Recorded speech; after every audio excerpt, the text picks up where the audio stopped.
So Resident Evil Requiem is out, and I know you've already probably seen the scores floating around. You've seen people on Twitter losing their mind over it and complaining about something, and now you're here, which means you want someone to just cut through all of that and tell you straight up, is this actually worth buying? So that's what I'm gonna do for you guys. I've been through this game, I've seen some videos already, and I wanted to give you the real picture of what the game is, what it does right, and what it doesn't, and who I think is generally for, who's gonna enjoy it, and who might want to pump the brakes and maybe wait till later.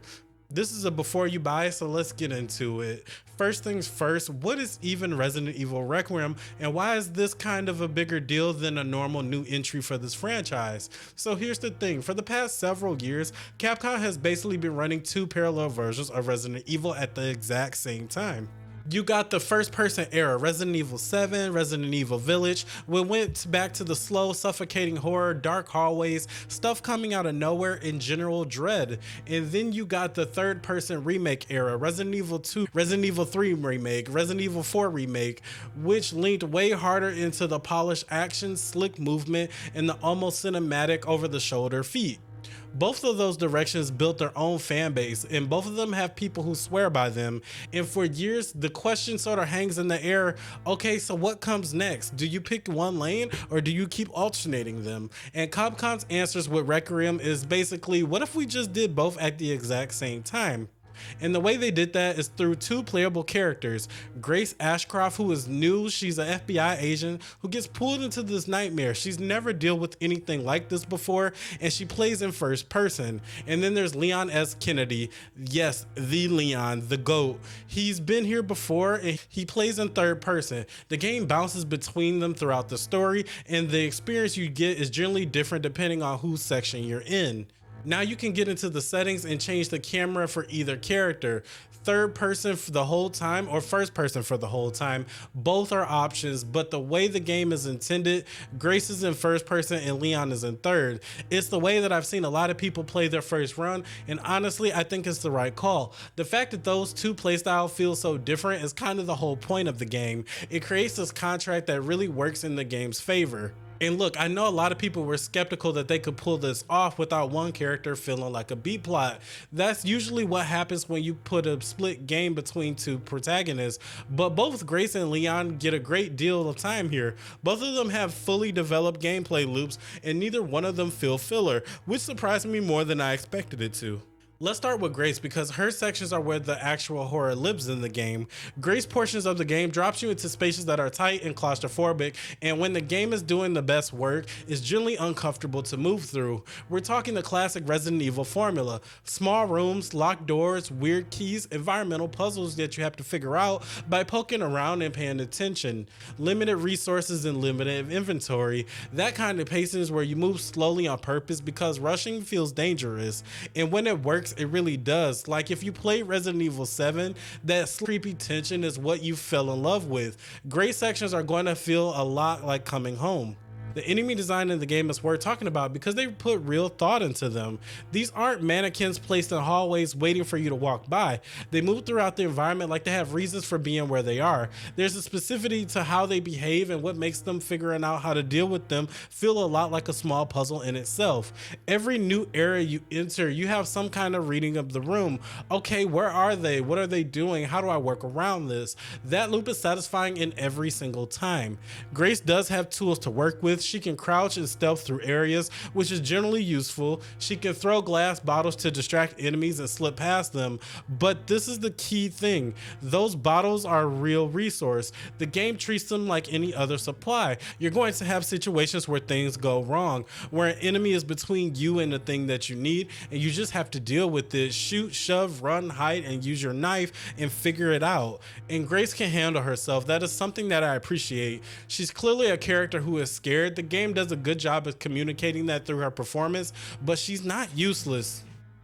She can knife enemies. She can push a stunned zombie off of her once it gets too close. There's a competence to her that makes her sections feel tense without feeling unfair. Her upgrade path is pretty simple. You can find inventory expansion pouches that let you carry more stuff, which is always immediately useful because you are always running out of room. And there are syringes and gives you passive boosts to things like health, firepower, and accuracy. Some of these things you can find in the world, and some of them you have to craft once you have got the right ingredients. None of those mechanics are too complicated, but it's enough to make you feel like you're building towards something.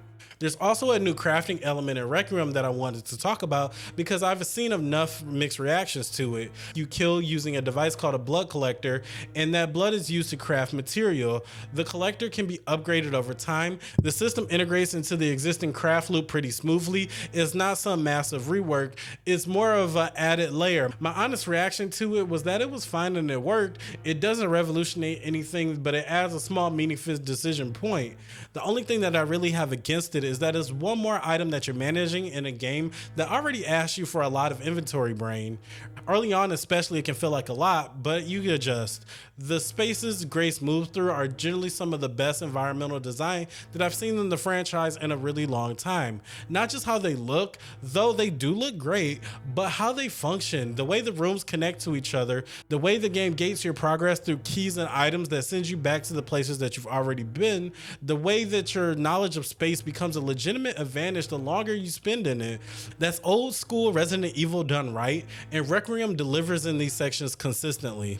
Now let's talk about Leon, because honestly, Leon sections are fun in a really uncomplicated way. If you play Resident Evil 4 Remake and you had a great time with the combat, Leon sections in Requiem are going to feel extremely familiar and extremely welcome. The movement, the weight, the encounters play out, it all carries the same confidence, the same polished feel. Those sections aren't asking you to survive, they're asking you to be good at the game and look cool doing it, and that's generally an enjoyable thing to be asked of. One of the biggest changes to how Leon plays is his kick is contextual now. Depending on where you're standing relative to the enemy, whether there's a wall nearby, what angle you got them on, the kick does different things. You can send enemies stumbling backwards into walls to stun them, create space, chain into something else. It sounds like a small detail, but in practice it makes combat feels way more physical and reactive than just standing still and shooting. And then there's the axe. Leon doesn't just use a knife in Requiem. He has an axe now, and that thing is, well, it's kind of busted in the best way possible. You can swing it as a regular melee weapon. You can use it to parry incoming attacks, just like the knife in Resident Evil 4 Remake. You can use it to deliver finishing blows on stunned enemies that have these animations that are just generally satisfying in a way that made me laugh out loud for the first time I saw one. And you can use it consistently throughout the game because the only upkeep is sharpening occasionally, and you have unlimited sharpenings. The game essentially handling you this powerful tool and going, yeah, go nuts with it and enjoy it. And generally you do. Leon's upgrade system is probably the most developed part of the gameplay loop. There's a currency you earn throughout the game that you can spend on ammo, new weapons, and upgrades to your existing guns. Each weapon has its own upgrade screens where you're putting resources into things like capacity, recoil, power across multiple tiers. There are also little cheat cane accessories you can unlock that adds passive bonuses to specific weapons. It's a great system. It makes you think about where you're putting your money, and it gives you genuine reason to play throughout the second time with a different loadout in mind. Honestly, my main criticism of the weapon side of things is that nothing in the arsenal felt truly surprising. Everything is solid and satisfying to use, but I wanted one or two weapons that made me go, oh, this is something new. The closest thing to that is a special pistol that's designed to destroy a specific enemy type and absolutely obliterates them, but the ammo is too scarce because it's so powerful you end up hoarding the whole game instead of really enjoying it. I kept saving it for the right moment, and then the game ended. Classic video game problems. One thing about Leon before we move on, the game really celebrates him. Like, it does not play it subtle at all. His cutscenes are stylized to be confident. His animations are cool. His reload animations are cool in a way that I notice and appreciate it. The game loves Leon a lot, and for fans of the character, it's going to be extremely satisfying. For people who may be less invested in Leon specifically, it might occasionally feel like a little too much, but personally, I'm here for it. Next, we're going to talk about story, because this is Resident Evil and the narrative has always been a thing, even when it's ridiculous. maybe especially when it's ridiculous, and Requiem actually puts some effort into it. Grace is a new character that is a smart structure choice. She's an outsider, she doesn't know the history, she doesn't know organizations, and she doesn't know why any of these things keep happening. She's processing everything in real time, which means new players have a natural entry point. You're not expected to show up 20 years of the franchise knowledge to understand what's going on around Grace. The game uses her perspectives very well. Leon, on the other hand, creates history with him. He's seen enough that very little surprises him anymore, and that contrast between Grace's general horror at what she's experiencing and Leon's almost resigned competence creates an actually impressive character dynamic in cutscenes that share together. Those scenes are better than I expected them to be. That's real writing here. It's not just two characters standing next to each other. Story-wise, Requiem makes actual choices and it takes swings. There are things happening in this game that is going to generate real debate in the community. That kind of debate that tells you people actually care about what they're watching rather than just going through the motions to play the game. Some of those swings lands clean, and some of them feel like the game knows where it wants to go but doesn't quite spend enough time getting there. Personally, and this is just me, I wanted more from certain story threads. There are elements of Raccoon City woven into this game narrative that I felt like could have been more explored way further than actually were. The game kind of brushes past some of the things I wanted them to dig into. That's a personal preference thing more than an objective criticism, but it's a real criticism from me. What I will say is Requiem doesn't play it safe with this actual story. It makes decisions. Some fans are going to love these decisions and some are going to push back on them very hard. And some of them are going to write 20-paragraph Reddit posts about them. And honestly, that's a better outcome than a game that just coasts on familiarity and doesn't try anything. The fact that people are going to have opinions about the story is a point in this favor. Now let's talk about the world and how the game actually flows from beginning to end, because pacing matters a lot in a game like this. Resident Evil Requiem is linear, it's crafted, it's authored to experience with a beginning and a middle and an end. And you're moving through it with purpose. There's no open world, there's no sandbox, there's no emergent stuff. You go where the game sends you in the order that the game intends. For what this game is trying to be, it's the right call. The linearity lets Capcom controls the pacing, build tension deliberately, and construct environments that feel intentional rather than procedural. When it's working, which is most of the time, every room you walked into feels like someone thought hard about your experience. Grace section especially benefits from this.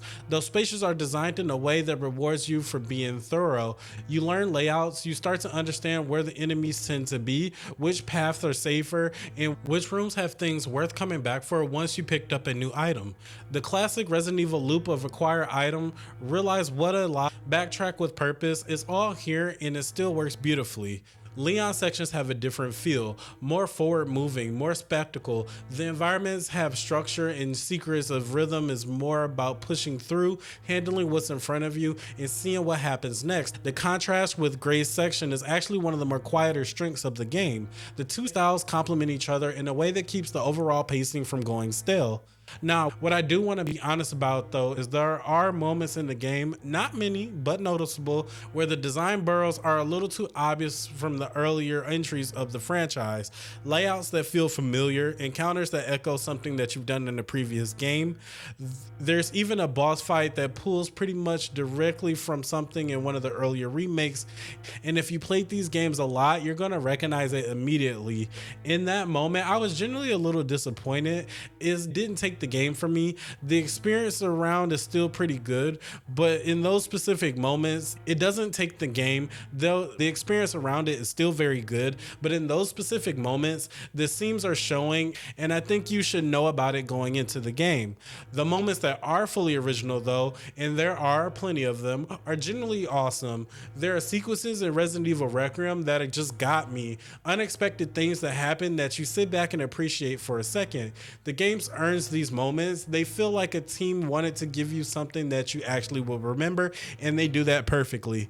Visually, the game is exceptional. There are a handful of areas that feel a little flat, more of an art direction thing than a technical problem, but the majority of it is very impressive. If you have a decent display and you spend 5 minutes getting your HDR calibrated properly, there are areas of the game that look generally stunning. The lighting especially, some of the shadow work in Grace's section in particular creates atmosphere stronger in a way that screenshots just don't do justice. Let's talk about performance and technical stuff, because if you're on a PC, this matters. On PlayStation 5, the game runs well, it's consistent, clean, and no meaningful issues.